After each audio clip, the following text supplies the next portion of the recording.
How to use Whop Content Rewards. So once you're logged into whop.com, you want to go to the Discover tab right here. And then if you scroll down, we can see the Content Rewards category.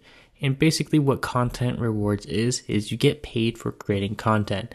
So we can see we have a bunch of content rewards that we can start doing, and you can choose any of these creators and start clipping for them, and you can create an income stream for yourself.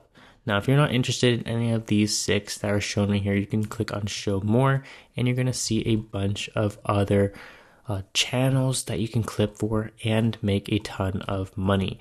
As you can see, some of these are paying out tens of thousands of dollars. So a lot of people are making a ton of money just clipping for these channels and submitting them and making themselves some extra cash on the side.